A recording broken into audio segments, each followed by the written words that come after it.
Here we go. Panthers. I thought they were going to win last night. I always get a little salty on Friday when I get the first game of the week wrong. I'm 0 for 1 going into the bulk of the schedule. The Panthers were better than I thought they were going to be all year long. They've shown me something. They've shown me and the rest of the league how to properly rebuild. But they ran into it last night with a Falcons team that, frankly, when you look at the Falcons and how they've performed this year, they've done plenty of Falcons things, Peter. They didn't last night. They held their lead late, which was impressive. But I look at what they've done, where they've been. They should have 5 wins this year.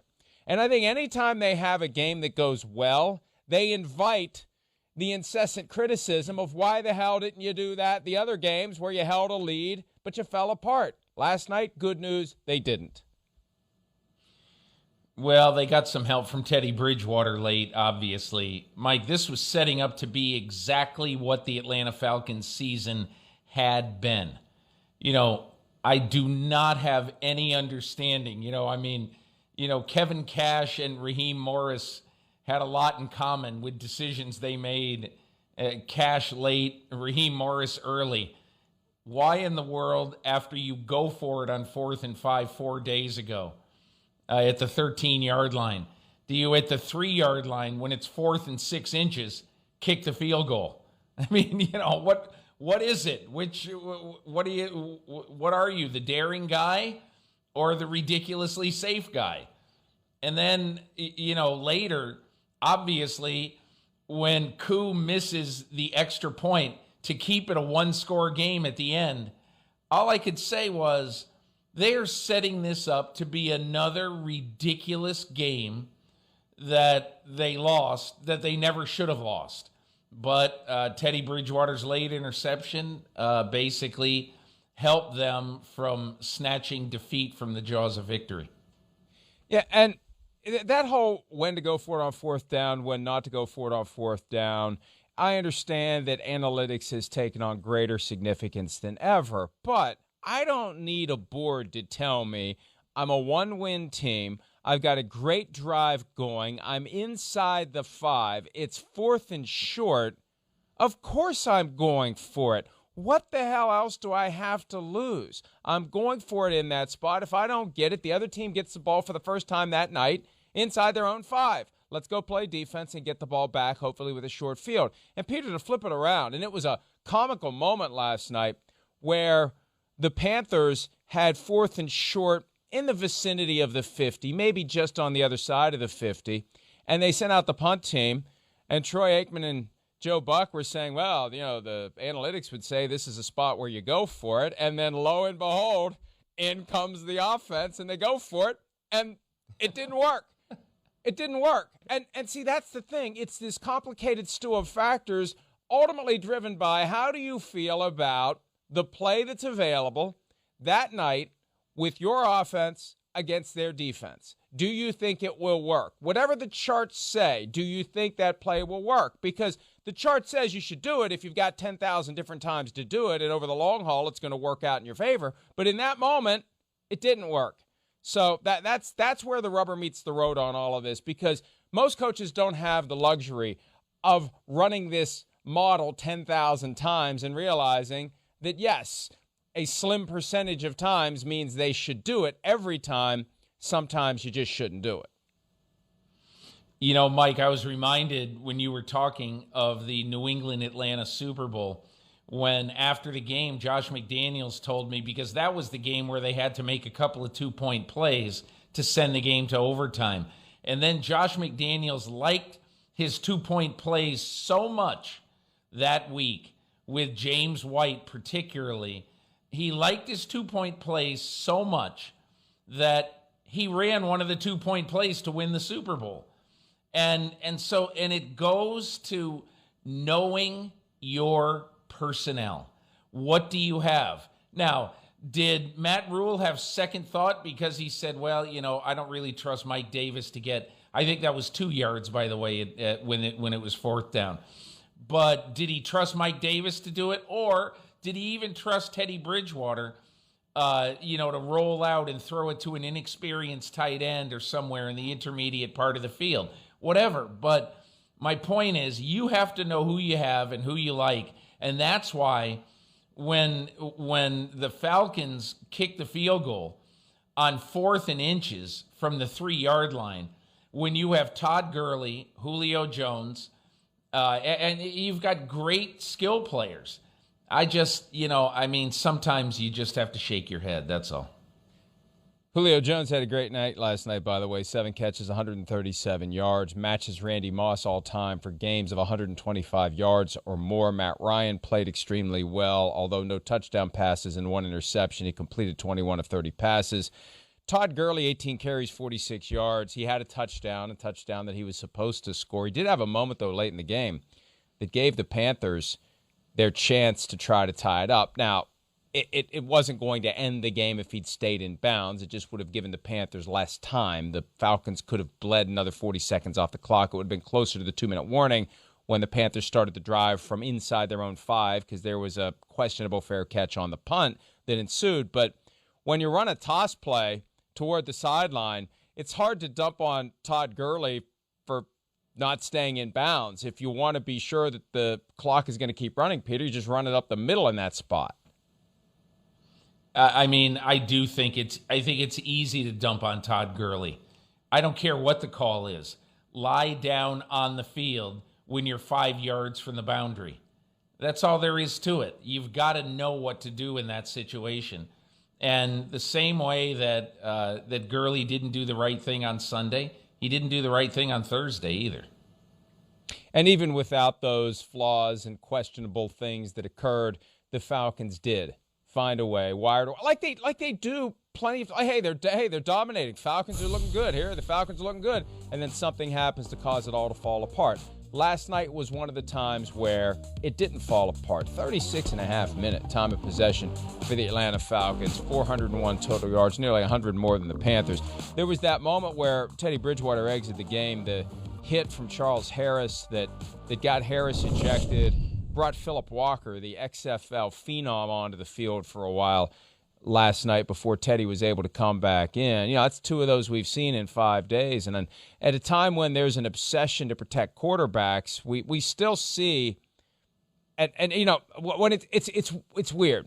When it's near the sideline, that's when defensive players get discombobulated. We have not seen defensive players get discombobulated with these plays in the middle of the field. We've seen 2 illegal hits that resulted in ejection just in the past few days.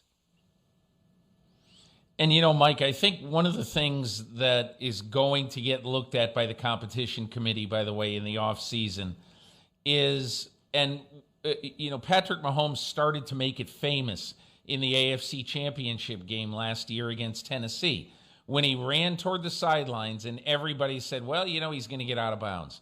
And at the last possible second, he veered upfield and scored a touchdown. And everybody said, including me, man, brilliant play. And yes, it was a brilliant play.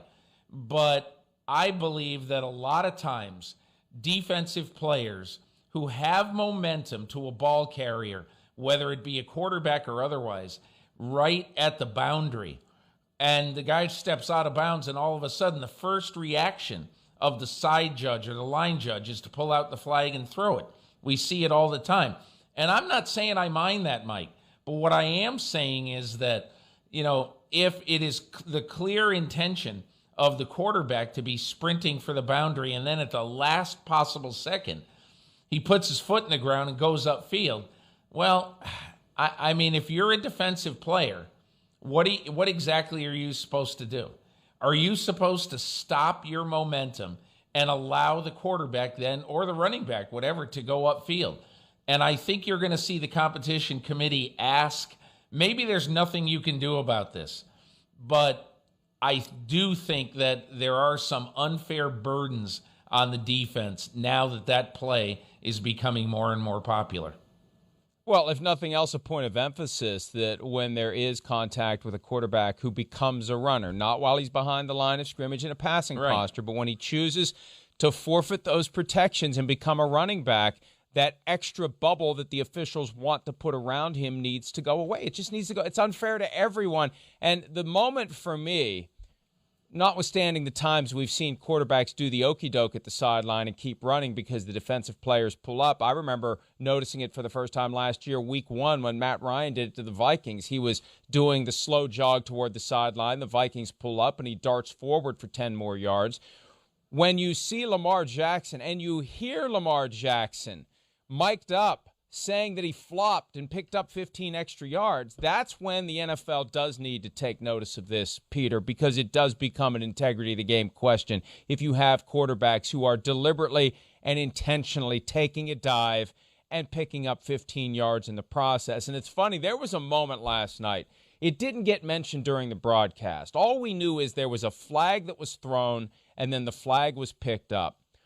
But Alex Mack tried to flop, and it was an all-timer, and I was disappointed we didn't get a few replays of it. There was just a little mild shove by a Carolina defensive player, and Mack did the Ric Flair face plant. It was a thing of beauty, and it almost drew the 15 yards. But, if we are going to have those kinds of efforts, maybe, and we've seen it in other sports, where you get penalized for play acting, for flopping.